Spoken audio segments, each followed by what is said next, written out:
பழத்தோட்ட ஊழியங்கள் கத்தரருளின ஊழியங்கள் திராட்சை பழத்தோட்ட ஊழியங்கள் கத்தரருளின ஊழியங்கள் அவரில் நிலைத்திருந்து கனி கொடுப்போம் கத்தர் வாய்க்க செய்வார் அவரில் நிலைத்திருந்து கனி கொடுப்போம் கத்தர் வாய்க்க செய்வார் துதி உமக்கே துதி உமக்கே துதி உமக்கே என்றுமே என்றும் துதி உமக்கே துதி உமக்கே துதி உமக்கே என்றுமே என்றும் துதி உமக்கே என்றுமே என்றும் துதி உமக்கே என்றுமே திராட்சை பழத்தோட்ட ஊழியங்கள் கத்தரருளின ஊழியங்கள் திராட்சை பழத்தோட்ட ஊழியங்கள் கத்தரருளின ஊழியங்கள் அவரில் நிலைத்திருந்து கனி கொடுப்போம் கத்தர் வாய்க்க செய்வார் அவரில் நிலைத்திருந்து கனி கொடுப்போம் கத்தர் வாய்க்க செய்வார் துதி உமக்கே துதி உமக்கே துதி உமக்கே என்றுமே என்றும் துதி உமக்கே துதி உமக்கே துதி உமக்கே என்றுமே என்றும் துதி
சிறியவனை பொழுதிலிருந்தும் எளியவனை குப்பையிலிருந்தும் எடுத்து உயர்த்தி ராஜாக்களோடும் பிரபுக்களோடும் வந்திருக்க செய்கிற அருமை ஆண்டவர் இயேசு கிறிஸ்துவின் இனிதான நாமத்தினாலே இந்த சத்தத்தை கேட்கின்ற அனைத்து தேவனுடைய பிள்ளைகளுக்கும் என்னுடைய அன்பான வாழ்த்துகள். நீங்கள் கோடா கோடியை பெருகுவீர்களாக, உங்களுடைய பிள்ளைகள் கோடா கோடியை பெருகுவார்களாக என்று வாழ்த்துகின்றேன், ஆசீர்வதிக்கின்றேன். ரீத்துக்குரியவர்களே, இந்த நாளிலே உங்களை சந்திப்பது அதிக சந்தோஷம். சென்ற சனிக்கிழமை சென்னையில் நடைபெற்ற நம்முடைய விடுதலை நாள் கூட்டத்தை கர்த்தர் அதிகமாய் ஆசீர்வதித்தார். எல்லா இடங்களிலும் கனமழை பெய்தது, ஆனால் சென்னையில் பெய்யாதபடி, அதனால் கூட்டங்கள் தடைபடாதபடி கர்த்தர் பாதுகாத்து கொண்டார். அங்கே தேவனுடைய பிள்ளைகள் சகோதரன் மங்களராய் தலைமையில் மிக சிறப்பான ஏற்பாடுகளை செய்திருந்தார்கள். சகோதரர் மில்டன் தம்பதியினர் மிக சிறப்பான சிக்கன் விருந்தை அளித்தார்கள். கூட்டத்தின் இறுதியில் எல்லாருக்கும் தனித்தனியாக ஜெபித்த பொழுது தேவன் மகிமைப்பட்டார். அநேகரை விடுதலை செய்தார், அநேகருக்கு புது வாழ்வு கொடுத்தார். ஜெபித்த தாங்கிய அனைத்து நல்ல உள்ளங்களுக்கும் நன்றிகளை தெரிவித்துக் கொள்கிறேன். சகோதரர் எர்மீன் அவர்கள் தன்னுடைய திருமண நாளை கொண்டாடினார்கள். அவர்களை நான் வாழ்த்துகிறேன். தம்பதியினர் வாழ்ந்திருக்கட்டும். திரும்பி வரும்பொழுது கூட என்னை ரூம்லேருந்து கிளாம்பாக்கத்தில் கொண்டு வந்து விட்டாங்க. அவர்களை கர்த்தர் ஆசீர்வதிப்பாராக என்று சொல்லி நான் வாழ்த்துகிறேன். பிரியத்துக்குரியவர்களே, இந்த வாரம் 5வது சனிக்கிழமையாக இருக்கிறபடியினாலே எங்கும் கூட்டங்கள் கிடையாது என்பதை நான் உங்களுக்கு தெரியப்படுத்த விரும்புகிறேன். அது மாத்திரமல்ல,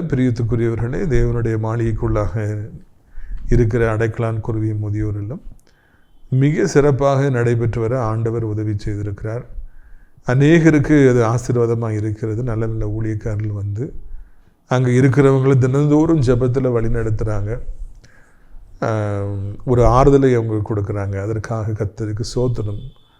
பல வருடங்களாக ஆசைப்பட்டு ஜெபித்து ஆண்டவருடைய கிருபையினால் தியாகத்தினாலே நடைபெற்று வருகிற ஆவிக்குரிய முதியோர் இல்லம். இங்கே ஏராளமான இடங்கள் உண்டு. எனவே தேவனுடைய பிள்ளைகள் விரும்பினால் நீங்கள் தாராளமாய் வந்து சேரலாம். உங்கள் வீடுகளிலே திருமண நாட்கள் நல்ல நாட்கள் வரும்பொழுது இங்கே இருப்பவர்களுக்கு நீங்கள் உதவி செய்யலாம், விருந்துகளை அளிக்கலாம். பிரியத்துக்குரியவர்களே, நமக்கு கிறிஸ்மஸ் கொண்டாட்டம் வருகிறது. வருடந்தோறும் கிறிஸ்மஸ் காலத்தில் நாம் நிறைய பேருக்கு உதவி செய்கிறோம். முக்கியமாக இலவசமாக வஸ்திரங்களை நாம் வாங்கி கொடுக்குறோம், மட்டன் விருந்து அளிக்கிறோம்.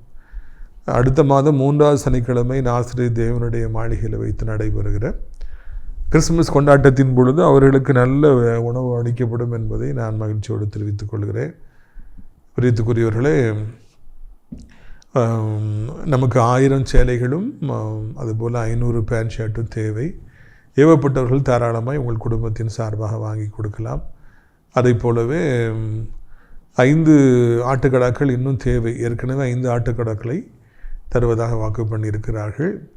இன்னும் 5 ஆட்டுக்கடாக்கள் தேவை. உங்கள் வீடுகளிலே ஆட்டுக்கடாக்களை வளர்த்தால் நீங்கள் தாராளமாய் வாங்கி கொடுக்கலாம் என்கிற நல்ல செய்தியை அறிவிக்க நான் விரும்புகிறேன். நமது ஊழியத்தில் நல்லபடியாக அநேக குடும்பத்தார் இருக்கிறார்கள். அதில் ஒரு சில குடும்பங்களில் திருமணமாகி சில நாட்களிலேயே பிரிந்து விட்டார்கள். இப்பொழுது சட்டப்பூர்வமாக அவர்கள் பிரிந்து விட்டார்கள். அவர்களுக்கு புதிய வாழ்க்கையை நாம் தேடுகிறோம். முதலாவதாக கன்னியாகுமரி மாவட்டத்தில் பிஇ ஆர்கிடெக்ட் முடித்து நல்ல வேலை செய்கிற அருமையான ஒரு மணமகள், அவர்களுக்கு நல்ல சம்பளம், அதே போல் நல்லா படித்து வேலை பார்க்கிற ஜெபிக்கிற ஒரு மணமகன் தேவை. இரண்டாவதாக அதே கன்னியாகுமரி மாவட்டத்தில் அன்பு தம்பி இருக்கிறாங்க, 37 வயதாகிறது. நல்ல வேலை, நல்ல சம்பளம், நல்ல குடும்பம், குடும்பத்துக்கு ஏற்ற ஜெபிக்கிற அட்ஜஸ்ட் பண்ணி போகிற ஒரு நல்ல மணமகள் தேவை. மூன்றாவதாக திருச்சியில் இருக்கிறாங்க, நல்ல குடும்பம், திருச்சி சிட்டியிலேயே பெரிய எண்ணெய் கடை வச்சுருக்கிறாங்க. அவருடைய மகனுக்கு இப்பொழுது 30 வயதாகிறது, நல்லா படிச்சிருக்கிறாங்க. ஏற்ற குடும்பத்துக்கு ஏற்ற நல்ல ஜெபிக்கின்ற குணசாலியான ஒரு மணமகள் தேவை. இதை யாருக்கு வேண்டுமோ விருப்பப்படுறீங்களோ அவங்க என்னை தொடர்பு கொள்ளுங்கள். ஏனையவர்கள் விட்டுவிடலாம்.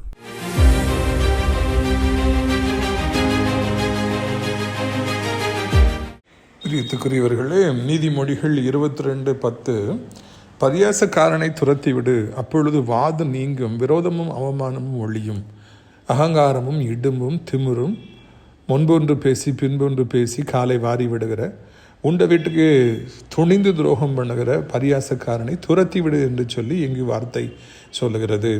உங்களுடைய பிஸ்னஸில் இருக்கிற வேலைக்காரர்கள் இந்த பரியாசக்காரன் இருப்பான். உங்களுடைய குடும்பத்து பக்கத்து வீட்டிலே அவன் இருப்பான். அவன் ஊழியத்தில் இருப்பான். எல்லா இடங்களிலும் பரியாசக்காரர்கள் இருப்பார்கள். அவர்கள் தங்களுடைய புத்தியை காமிக்காமல் இருக்கவே மாட்டாங்க. அவங்க கூட இருந்தாங்கன்னா அவங்கள பற்றி கேவலமாக பேசாமல் இருக்கவே மாட்டாங்க. அவங்க கூட இருந்தாங்கன்னா அவங்கள பற்றி துர்ச்செய்தியை பரப்பாமல் விடவே மாட்டாங்க. பரியாசக்காரங்க இருந்தாங்கன்னா நேரில் உயர்த்தி பேசி ஐயா ஐயாம்பாங்க. போனவொன்னே கெட்டவத்தை சொல்லி திட்டி சிரிப்பாங்க. பிரியத்துக்குரிய அவனை துரத்தி விடு, அவனுக்கு இரக்கம் காமிக்காத, அவனை பக்கத்தில் வைக்காத. ஐயோ பாவம் அவன் போயிட்டானா என்ன செய்வான், விலை இல்லாமல் பேருமேன்னு சொல்லி நினைக்காத. ஐயோ பாவம் கஷ்டப்பட்டுருவான்னு நினைக்காத. அவனை துரத்தி விடு. அப்போ தான் அவமானம் நீங்கும், அப்போ தான் வாதம் நீங்கும், அப்போ தான் நீ சந்தோஷமாக இருக்க முடியும், அப்போ தான் உனக்கு வர்ற கெட்ட பேர் நிற்கும். மகனே துணிந்து முடிவிடு என்று சொல்லி ஆண்டவர் சொல்லுகிறார். பிரியத்துக்குரியவர்கள், இரக்கம் காண்பிக்கப்படுகிறவர்களுக்கு மட்டும்தான் இரக்கம் காமிக்கணும்னு சொல்லி யார் ஆண்டவர் சொல்கிறார் அவங்களுக்கு மட்டும்தான் இரக்கம் காமிக்கணும். மிச்சவர்களுக்கு இரக்கமே காண்பிக்க கூடாது. அப்பொழுது மாத்திரமே நீங்கள் வாழ முடியும்.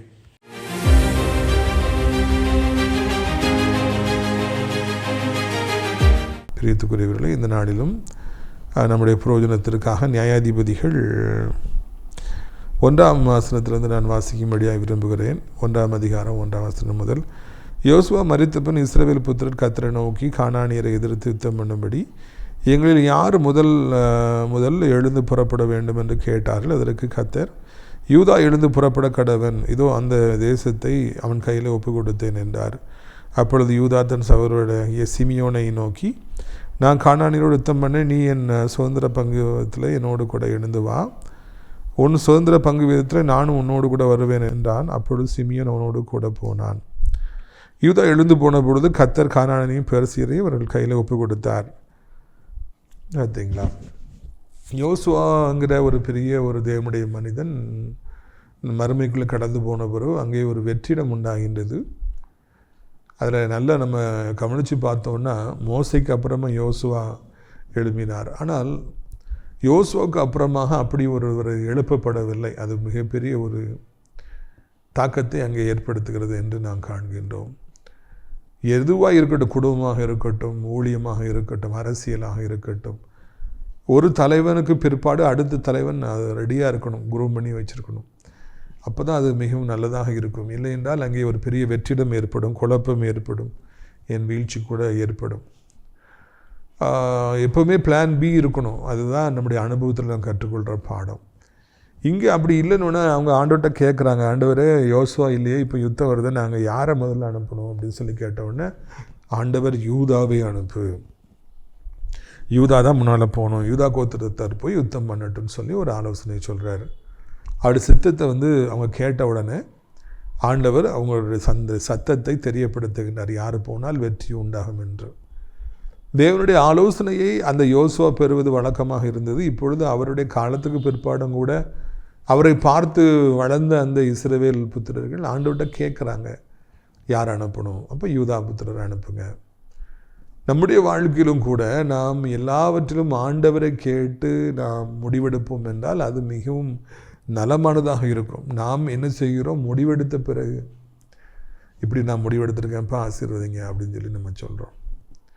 ஆண்டவர் ஒன்றும் சொல்லுவதில் பார்த்துக்கிட்டே இருப்பார். என்னப்பா என்கிட்ட கேட்கவே இல்லையே, என்கிட்ட கேட்டால் உனக்கு சரியானதை சொல்லியிருப்பேனே அப்படின்னு சொல்லி அவர் சொல்லுவார். ஆனால் இவங்க அப்படி தப்பு பண்ணலை, அன்று கேட்டு தான் முடிவெடுக்கிறாங்க. நம்ம வாழ்க்கையிலும் கூட இந்த ஒரு சில நிமிடங்கள், ஒரு சில நாட்கள் நாம் பொறுத்திருந்து ஆண்டவர்கிட்ட கேட்டு ஆண்டுடைய வழிநடத்தலை பெற்ற பிறகு அவசரப்படாமல் நம்ம முடிவெடுத்து போவோம்னா நம்முடைய வாழ்க்கை சரியானதாக இருக்கும். 12 கோத்திரத்தாக இருக்காங்க, யூதா கோத்திரத்தும் போகட்டும். அந்த யூதா கோத்திரத்தை தான் ஆண்டவர் ஆசீர்வதித்திருந்தார். அந்த கோத்திரத்தில் தான் தாவீது வந்தார், அந்த கோத்திரத்தில் தான் ஆண்டவரே வந்தார். அந்த கோத்திரத்துக்கு முன்னுரிமை கொடுக்கப்படுகிறது. 12 கோத்திரத்தில் யூதா கோத்திரத்துக்கு தான் ஆண்டவர் முக்கியத்துவம் கொடுத்து அப்படி உயர்த்த ஆரம்பிக்கிறார். யூதா கோத்திரத்துடைய டாமினேஷன் இங்கே ஆரம்பிப்பதை நாம் காண்கின்றோம். நீங்கள் எல்லாரோடும் கூட படித்து எல்லாரோடும் கூட வளர்ந்திருந்தாலும் கர்த்தரால் தெரிந்து கொள்ளப்பட்ட பாத்திரமாக இருக்கிறபடினாலே காலங்கள் வர வர ஆண்டவர் உங்களை டாமினேட் பண்ண உங்களை அப்படி கொஞ்சம் கொஞ்சமாக உயர்த்த ஆரம்பிப்பார், வித்தியாசத்தை காண்பிக்க ஆரம்பிப்பார். எல்லா நாய்க்குட்டிகளும் பிறந்த உடனே ஒரே மாதிரி தான் இருக்கும். ஆனால் காலங்கள் சென்ற பிறகு தான் ஒரு சில நாய்கள் அதில் ரொம்ப ஆக்ரோஷமாக நல்ல காவல் காக்கிற நாயாக, மிக எஜமானனுக்கு பிடித்த நாயாக, உண்மையான நாயாக இருக்கும். ஒரு சிலர் சொங்கியாக போயிடும். இதுக்குரியவர்களே, அதை போலவே நீங்களும் வளர வளர வளர உங்களுக்கு ஆண்டவர் முக்கியத்துவத்தை கொடுக்க ஆரம்பிப்பார். எல்லாரும் உங்களை தேடி வரும்படியாக செய்வார். யாருக்கும் இல்லாத ஆற்றலை உங்களுக்கு கர்த்தர் தருவார், யாருக்கும் இல்லாத புத்தியை உங்களுக்கு தருவார், யாருக்கும் இல்லாத கிருபைகளை தருவார், பேச்சாற்றலை தருவார், தலைமைத்துவத்தை தருவார், காரிய சித்தியை தருவார். எல்லாரும் உங்களை திரும்பி பார்க்கும்படியாக செய்வார். ஃபுட்பால் ஆடினா கூட அதில் நீங்கள் ஸ்பெஷலாக இருக்கும்படியாக செய்வார். எதில் தலையிட்டாலும் கர்த்தர் உங்களுக்கு வெற்றியை கொடுத்து உங்களை முன்னுரிமைப்படுத்த ஆரம்பிப்பார். அவருடைய சித்தமே உங்களை ஆசீர்வதிக்க வேண்டும், முன்னுரிமைப்படுத்த வேண்டும், எல்லாரை விட நீங்கள் சிறந்து விளங்க வேண்டும், நீங்கள் வாலாகாமல் தலையாக வேண்டும், தலையாக இருந்து எல்லாரையும் ஆட்சி செய்ய வேண்டும், எல்லாரும் உங்களுக்கு கீழாக வர வேண்டும், எல்லாவற்றிலும் நீங்கள் ஒரு வெற்றி வீரராக இருக்க வேண்டும், யூதா கோத்திரமாக நீங்கள் இருக்க வேண்டும் என்பது தேவனுடைய திருச்சித்தமாக இருக்கிறது. தம்பி தங்கச்சி, நீங்கள் எந்த நிலைமையில் இருந்தாலும் சரி, எந்த குடும்பத்தில் பிறந்து வளர்ந்தாலும் சரி, ஆண்டவருடைய பிள்ளையாய் உண்மையாய் நீங்கள் இருப்பீர்கள் என்றால் உங்களுக்கு முன்னுரிமை கர்த்தர் கொடுக்க ஆரம்பிப்பார். எல்லாரும் உங்களை தேடி வரும்படியாக செய்வார். எல்லாரும் மத்தியில் கர்த்தர் உங்களை உயர்த்த ஆரம்பிப்பார். உங்கள் பிஸ்னஸை ஆசீர்வதிக்க ஆரம்பிப்பார். உங்கள் படிப்பை ஆசீர்வதிக்க ஆரம்பிப்பார். உங்களுடைய வாழ்க்கையில் நீங்கள் என்ன காரியங்களை தலையிட்டாலும் கர்த்தர் இது என்னுடைய பிள்ளை, என்னுடைய மகன், எனக்கு பயந்து வாழ்கிறவன், எனக்கு மிகவும் பிரியமான பிள்ளை இல்லவா என்று சொல்லி ஆண்டவர் உங்களை ஆசீர்வதித்து எல்லாருக்கும் அவர் காண்பிக்க ஆரம்பிப்பார். ஒரு தாய் தன் பிள்ளை மீது வைத்திருக்கிற அன்பின் நிமித்தமாக நல்ல ட்ரெஸ் பண்ணி நல்ல தலை சீவி விட்டு ஷூ போட்டு விட்டு என்னுடைய பிள்ளை என்று எல்லாருக்கும் காண்பிக்கின்றாள். நல்லா ட்ரெஸ் பண்ணி விடுறார். அதே மாதிரி ஆண்டவர் உங்களுக்கு பலவிதமான வஸ்திரங்களை, பல திறமைகளை, பல தாளந்துகளை, பல வெற்றிகளை கொடுத்து கொடுத்து கொடுத்து என்னுடைய மகன் என்று சொல்லி ஆண்டவர் வித்தியாசப்படுத்தி வேறுபடுத்தி ஆண்டவர் காண்பிக்க ஆரம்பிக்கின்றார். இந்த அனுபவத்தின் வழியாக அத்தனை தேவனுடைய பிள்ளைகளும் கண்டிப்பாக ஒரு காலகட்டத்தில் வருவார்கள். நீங்கள் உண்மையிலேயே கர்த்தருக்கு பயந்து வாழ்வில் என்றால் உங்களுக்கு முன்னுரிமை கொடுக்கப்பட்ட காலம் என்பது நிச்சயமாக உங்களுடைய வாழ்க்கையில் வரும். எவ்வளவு போட்டி இருந்தாலும், எவ்வளவு திறமையானவர்கள் அவங்க கூட இருந்தாலும், எவ்வளவு படித்தவர்கள் இருந்தாலும் உங்களுக்கு முக்கியத்துவம் கொடுக்கப்படுகின்ற காலங்களை கர்த்தர் நிச்சயமாய் உண்டு பண்ணுவார். உங்களை தலைமைத்துவமாக ஆண்டவர் உங்களுக்கு கொண்டு வருவார். நான் சொன்னேன்ல, நாசரேத்துங்கிற ஒரு சின்ன ஊரில் நான் பிறந்து வளர்ந்தேன். ஆண்டவர் இவன் என்னுடைய பிள்ளை என்று எல்லாருக்கும் காண்பிக்க வேண்டும் என்பதற்காக எல்லாரும் வாலிப காலத்திலே நாசரேத் ஸ்கூலில் ஃபுட்பால் நல்லா விளையாடுவாங்க. ஃபுட்பாலுங்கிறது நேசத்தில் அன்றைக்கும் இன்றைக்கும் மிகவும் முக்கியமான ஒரு விளையாட்டு. படிக்கிற எல்லாரும் ஃபுட்பாலை நேசிப்பாங்க, ஃபுட்பாலில் ஆடுவாங்க. இல்லை, ஆண்டவர் என்னை அந்த ஃபீல்டில் முதல்ல வைத்திருந்தான்னு பிற்பாடு என்னை பிரித்தெடுத்து அத்லெட்டிக்ஸுக்கு கொண்டு வந்து அதில் ஷார்ட் புட்டில் என் கையில் கொடுத்து லூகாஸ் சார் மூலமாக கொடுத்து என்னை ஸ்டேட் ஃபஸ்ட்டாக வைத்து என்னோடு படித்த அத்தனை பேருடைய தலைவிட என் தலையை கர்த்தர் உயர்த்தி இது என்னுடைய பிள்ளை என்று சொல்லி எல்லாரும் அறியும்படியாக என்னை 10வது படிக்கும் பொழுதே பிரபலப்படுத்தினார்.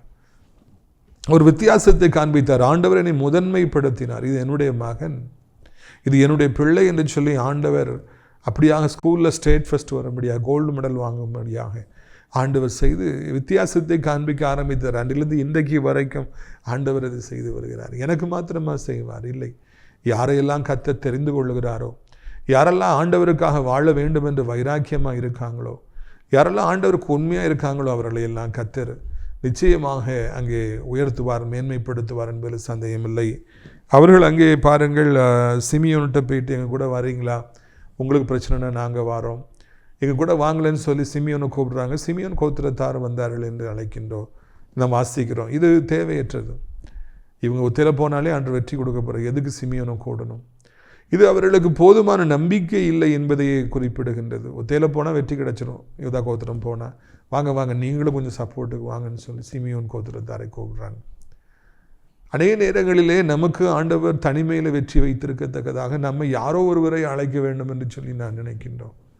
தனிமையில் பிஸ்னஸில் கர்த்தர் வெற்றி கொடுக்க வேண்டும் என்று நினைத்திருக்கத்தக்கதாக நம்ம யாரோ ஒருத்தரை பார்ட்னரை சில நேரங்களில் கூடுறோம். சில காலகட்டங்கள் இருக்கும் பொழுது பார்ட்னர் இருந்தால் தான் வெற்றி. முக்கியமாக ஆரம்ப காலகட்டங்களிலே ஒருவர் துணை இருந்தால் தான் வெற்றிங்கிற காலகட்டங்கள் இருக்கும். அது பிஸ்னஸ், இல்லைன்னா அது எதுவாக படிப்பு, இல்லைன்னா வேலை, எது வேணாலும் இருக்கட்டும். அதில் ஒரு பார்ட்னர் கண்டிப்பாக இருந்தால் தான் வெற்றி என்பது அந்த காலகட்டங்களிலே இன்றியமையாதான் இருக்கும். அரசியலை பொறுத்தவரையில் கூட்டணி சரியாக இருந்தால்தான் இந்த நாள் வரைக்கும் தமிழகமாக இருக்கட்டும், இந்தியாவாக இருக்கட்டும், மாநில அரசியலாக இருக்கட்டும், மத்தியில் அரசியலாக இருக்கட்டும், கூட்டணியை வைத்து தான் வெற்றி வாய்ப்பு என்பது முடிவு செய்யப்படுகிறது. ஆனால் நம்முடைய வாழ்க்கையில் அப்படி ஒரு காலகட்டம் கூட உண்டு. நாம் கூட்டணியோடு இருந்தால்தான், சரியான நபர்களோடு இருந்தால்தான், அவளோடு தோல் ஒரு ஆசினால்தான், அவளோடு கை கோர்த்தால்தான், அவருடைய வாசனை நம் மீது பட்டால்தான், அவருடைய ஆலோசனைப்படி நடந்தால்தான் நாம் வெற்றி பெறுவோம் என்கிற ஒரு கால கட்டாயம் உண்டு. தாய்ப்பறவை பார்த்து பார்த்து குஞ்சு பறக்கப்படவதற்கும் ஒரு காலம் உண்டு. ஆனால் அதுக்கு பிறகு ஆண்டவர் நீயாக பறந்து வா, நீயாக வெற்றி அடைந்து வா, நீயாக வெற்றி பெற்று வா, உனக்கு நான் கிருபை தருவேன், நான் உனக்கு பார்ட்னராக இருப்பேன், நான் உன் வழக்கரத்தை பிடித்திருப்பேன், நான் உன்னை உயர்த்துவேன் என்று சொல்லி ஆண்டவர் சொல்லுவார். ஆனால் அந்தோ பரிதாபம், போதுமான அளவு தைரியம் இல்லாதபடியினாலே, போதுமான அளவு ஆண்டவர் மீது விசுவாசம் இல்லாதபடியினாலே, தாழ்வு மனப்பான்மையும் பயமும் உள்ளத்துக்குள்ளே ஒளிந்திருக்கிறபடியினாலே ஆண்டவர் நீ போ வெற்றியை தருவேன் என்று சொன்னாலே யாரோ அவருடைய கையை பிடித்து கொள்ளுகிற, நீங்களும் வாங்களேன்னு சொல்லுகிற அந்த ஒரு விதமான ஒரு தயக்கத்தை காண்கின்றோம். பிரியத்துக்குரியவர்களே, தெபோராவை பார்க்கிற பொழுது அவள் தீர்க்கதரிசியாக இருந்தால், ஒருத்தனை பார்த்து நீ போய் இஸ்ரவேலுக்கு வெற்றியை பெற்று வருவாருன்னா அவன் நீயும் வா அப்படின்னு சொல்லி தெபோராவை அழைக்கின்றான். அப்போ தான் தெபோரா சொல்கிறாங்க, நீ ஒத்தையில் போனாலே வெற்றி கிடச்சிருக்கும்ப்பா, இப்போ என்னையை கூட்டுறதுனால நான் வருவேன், ஆனால் இது யுத்தத்துடைய மேன்மை ஒரு பெண்ணிற்கு கொடுக்கப்படும் என்று ஒரு சாபத்தை அவர்கள் கொடுக்கின்றார்கள். விளைவாக அந்த யுத்தத்தில் வெற்றி கிடைத்தாலும் எதிரி ராஜா வேகமாக ஓடி தப்புறக்காக ஓடி போய் ஒரு கூடாரத்துக்குள்ளே போகிறான். அந்த கூடாரத்துக்குள்ளே இருந்த பெண் அவள் அயர்ந்து தூங்கும் பொழுது நெத்தியிலே ஆணி அடித்து, கூடாரத்துக்கு அடிக்கிற ஆணி அடித்து அவனை கொண்டு விடுகிறான். அந்த மகிமை அந்த பெண்ணிற்கு தான் கிடைத்தது என்று சொல்லி பிற்பாடு நாம் வாசிக்கிறோம். ஆண்டவர் உங்களுக்கு வெற்றி கொடுக்கதாய் காத்திருக்கத்தக்கதாக நீ யாரோ அவருடைய கையை பிடித்து கொண்டு அவங்களையும் உள்ளே கொண்டு வருவீங்கன்னா நிறைய குழப்பங்கள் ஏற்படும். உங்களுக்கு கிடைக்க வேண்டிய மகிமைகள் பிரிக்கப்படும், வேறு எங்கோ செல்லும். நீங்கள் ஒன்று சொல்லுவீர்கள், அவர்கள் ஒன்று சொல்லுவார்கள். அவர்கள் சொல்கிற ஆலோசனைப்படி நீங்கள் நடக்கணும்னு சொல்லி அவங்க எதிர்பார்ப்பாங்க. இல்லை இப்படி போகலாமா நீங்கள் சொல்லுவீங்க, இல்லை நான் சொல்கிறேன்லன்னு அவங்க சொல்லுவாங்க. அதனால் தேவையற்ற குழப்பங்கள், பிரச்சனைகள், ஃப்ரிக்ஷன்ஸ் ஏற்படும். அவங்கள நீங்கள் தூரத்திலே வைத்திருப்பீர்கள் என்றால் அவர்கள் உங்களை மதிப்பார்கள், நேசிப்பார்கள். நீங்கள் அவரை மதிப்பீர்கள், நேசிப்பீர்கள். நீங்கள் இப்போ வாங்கன்னு சொல்லி கையை பிடிச்சிட்டு இழுத்து வந்திருக்கிறதுனால அங்கே அவர்கள் தங்களுடைய ஆலோசனையை சொல்லுவார்கள், தங்களுடைய விருப்பம் எப்படி நடக்கணும்னு சொல்லி சொல்லுவாங்க. அப்போது நீங்கள் அது முடியாதுன்னு சொன்னீங்கன்னா அவங்க 2 பேருக்கும் குழப்பங்கள் ஏற்படும். எப்பொழுது கூட்டணி வைக்கணும்னு ஒரு காலம் இருக்கோ அந்த காலத்தில் தான் கூட்டணி வைக்க வேண்டும். தனியாக சுயாதீனமாக நீ நடந்து திரி என்று ஆண்டவர் சொல்லுகிற பொழுது நாம் தனியாகவே நடந்து திரிய வேண்டும். அப்படி நடக்கலைன்னா அங்கே ஆபத்து வரும், அங்கே குழப்பங்கள் வரும், சண்டைகள் வரும், கசப்புகள் வரும், நல்ல உறவுகள் உடைந்து போய்விடும். பிற்பாடு அதை நினைத்து அதிகமாக கலங்க வேண்டிய சூழ்நிலை வரும். யார் காரணம் அப்படின்னா நம்ம தான் காரணம். நம்ம தானே அவங்கள பிடிச்சி இழுத்துட்டு வந்தோம். ஆண்டவர் மீது போதுமான அளவு நம்பிக்கை இல்லாதபடி நாம் தானே இழுத்துட்டு வந்தோம். அப்போ நாம் தான் காரணம். பிற்பாடு ஆண்டவரை என்ன இப்படி பண்ணிட்டீங்கன்னு சொல்லி நம்ம ஆண்டவர்கிட்ட கோவப்படுறது எந்த விதத்திலும் அது நியாயமாக இருக்கவே இருக்காது.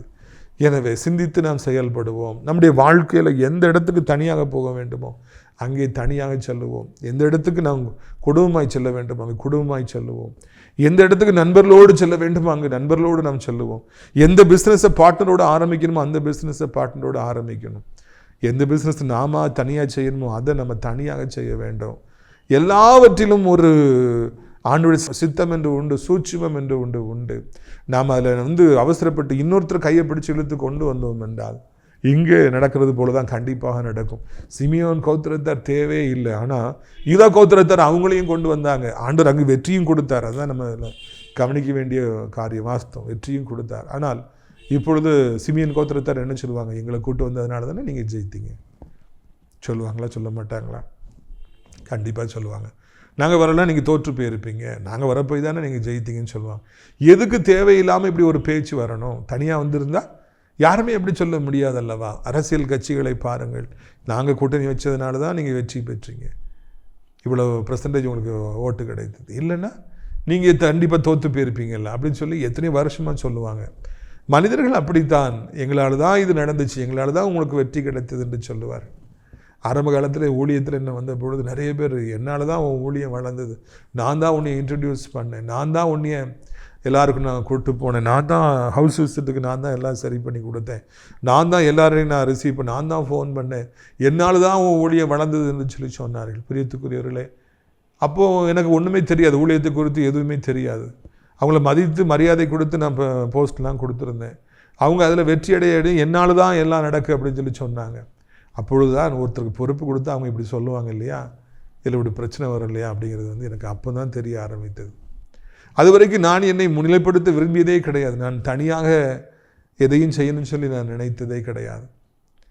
எல்லாரும் என்கரேஜ் பண்ணணும், எல்லாருக்கும் முக்கியத்துவம் கொடுக்கணும்னு நினச்சேன். ஆனால் முக்கியத்துவம் கொடுத்த பிறகு அவங்க சொன்னாங்க என்னால் தான் என்ன நடந்துச்சு அப்படின்னாங்க. காலங்கள் செல்ல செல்ல செல்ல நான் அந்த சூட்சுமங்களை நான் கற்றுக்கொள்ள ஆரம்பித்தேன். அப்படியா என்று அதன் பிறகு மாற்றங்கள்லாம் வந்த பிறகு நானே முக்கியமான காரியங்களை நானே செய்ய ஆரம்பித்தேன். நானே முடிவெடுத்தேன். இப்பொழுது அவசரம் போகணுமா, நானே மக்கள்கிட்ட பேசி யார் வீட்டுக்கு போகணுங்கிறத நானே முடிவெடுத்து நானே செயல்படுத்துகிறேன். ரீத்துக்குரியவர்களே, அதில் ஒரு பிரச்சனையும் இல்லை, எல்லாம் சமாதானமாய் சந்தோஷமாக இருக்குது. அதை இன்னொருத்தர் கையில் கொடுத்தா அதில் எவ்வளோ குழப்பங்கள் வரும், எவ்வளோ சண்டைகள் வரும். ஒரு பிரச்சனை வந்தவுடனே எல்லாருக்கும் ஃபோன் பண்ணி பாஸ்டர் ரொம்ப மோசம், ஐயா யோக்கிய போய் அவன்கிட்ட சேராதீங்கன்னு சொல்லி அவங்க சொல்ல, ஐயோ நான் பட்ட பாடுகளெல்லாம் அதில் சொல்ல முடியாது. அன்பு நிமித்தமாக அதுக்கு இந்த சிமியோன் கோத்திரத்தை உள்ளே கொண்டு வந்ததுனால எவ்வளோ குழப்பங்களை நான் சந்தித்தேன் என்பதை இந்த நேரத்தில் நான் நினைவு கூறுகின்றேன். பிரியத்துக்குரியவர்களை, மனிதர்களை உள்ளே கொண்டு வருவீர்கள் என்றால் நீங்கள் இப்போ இந்த பெருந்தன்மையோடு அவளை அழைத்து கொண்டு வந்திருந்தாலும் அவங்க வேறு மாதிரி பேசுவாங்க, வேறு மாதிரி சொல்லுவாங்க, எல்லாம் என்னால் தான்பாங்க. அது குழப்பங்கள் வரும். அதை மறந்துவிட வேண்டாம் என்று உங்களை அன்போடு அழைக்கின்றேன். அங்கே பாருங்கள் 6 வசனம். அதோனி பேச கோடி போகையில் அவனை பின்தொடர்ந்து பிடித்து அவன் கை கால்களின் பெருவிரல்களை தரித்து போட்டார்கள். அப்பொழுது அதோனி பேச 70 ராஜாக்கள் கைகாலின் பெருவிரல்கள் தரிக்கப்பட்டவர்களாய் என் மேஜின் கீழ் விழுந்ததை பொறுக்கி தின்றார்கள். நான் எப்படி செய்தேனோ அப்படியே தேவன் எனக்கும் செய்து சரிகட்டினார் என்றான். அவனை எருசலேம் கொண்டு போனால் அங்கே அவன் செத்து போனான். அதோனி பேசேக்கு என்னப்பட்ட ஒரு ராஜா அவனை பிடிக்கிறாங்க. கானானியர் பெருசீரை பிடிக்கும்போது ராஜா கொல்லாமல் அவனுடைய கை கட்டை விரல்கள் கால் கட்டை விரல்களை மாத்திரம் தரித்து போட்டுறாங்க. என்னென்னா அதுக்கு பிறகு கட்டை விரல் இல்லை என்றால் மனிதர்களால் ஒன்றுமே செய்ய முடியாது. காலில் கட்டை விரல்னா ஓட முடியாது, கையில் கட்டை விரல்னா பைக் ஓட்ட முடியாது, இல்லைன்னா எதுவுமே ஒரு சின்ன ஒரு காய்கறி கூட வெட்ட முடியாது. கட்டை விரல் என்பது அவ்வளோ முக்கியம்.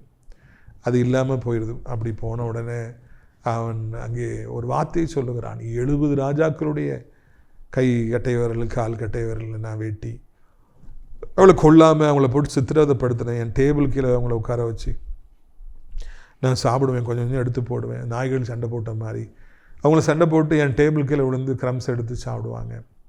நான் அப்படிலாம் செஞ்சு கொடுமைப்படுத்தி நான் இன்பம் கண்டேன். அதனால் இன்றைக்கி ஆண்டவர் எனக்கும் அப்படியே செய்தார். இந்த உலகத்தில் அதோனி பேசாக்கு எவ்வளோ ஒரு கொடூரமான மனிதனாக ராஜாவாக இருந்திருக்கிறார் பார்த்தீங்களா.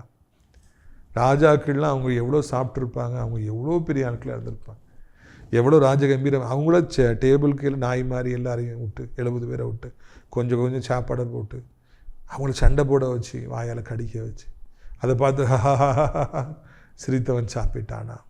இப்படி சில காலம் சென்றது. ஆண்டவர் பார்த்துக்கிட்டே இருந்தார். நீ இப்படி செய்கிறியா, பாரு என்ன நடக்குது.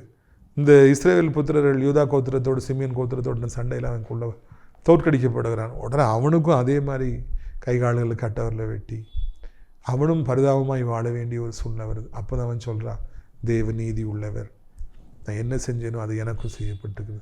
அவனை எருசலேம் கூட்டு போகிறாங்க, அங்கே செத்து போயிட்டான். பரிதாபமாக அவன் செத்து போனான்னா.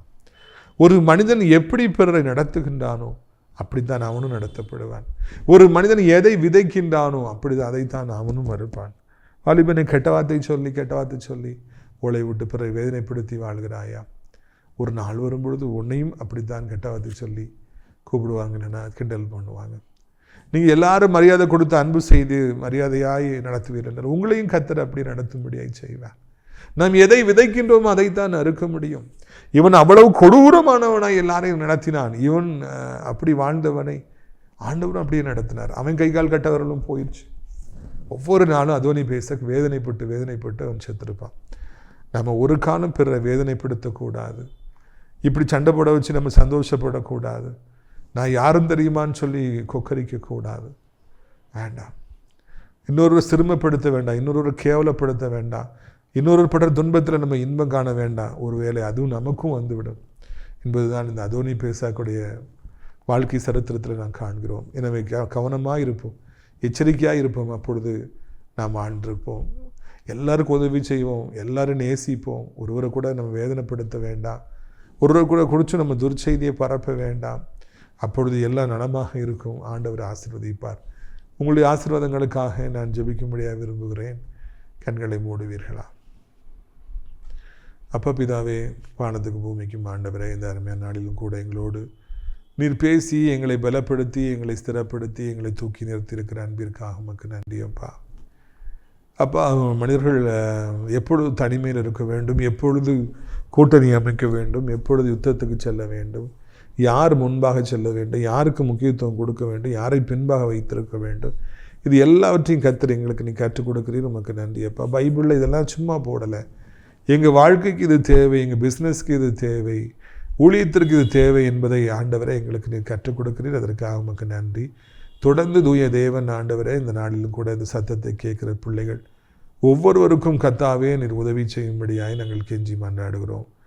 ஏசப்பா, இந்த நாளில் வியாதிப்பட்டுக்கிற பிள்ளைகளுக்கு ஜெபிக்கிறோம். கட்டை விரல்களை ஆண்டவரை அதோனி பேசாக் போன்றவர்கள் வெட்டி எடுத்தது போல இன்னைக்கு வியாதி அப்படியே சாத்தான் கட்டை விரலை வெட்டி எடுக்கிறான், கால் விரல்களை வெட்டி எடுக்கிறான்.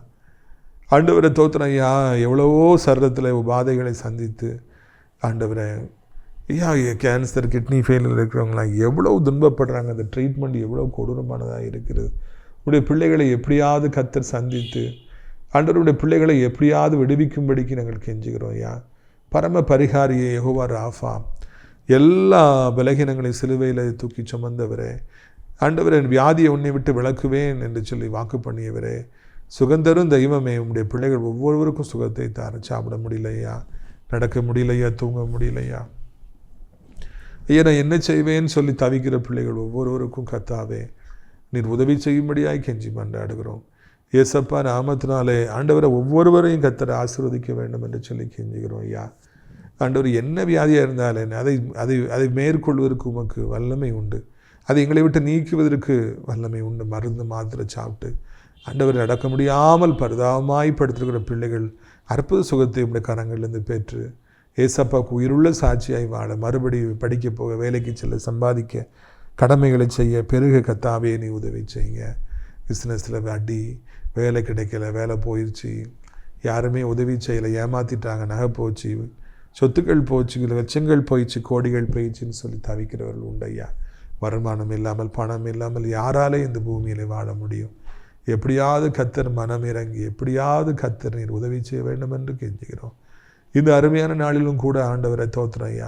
இது சத்தத்தை கேட்குற பிள்ளைகள் என்ன நிலைமையில் இருந்தாலும் அவர்களுக்கு உதவி செய்யும்.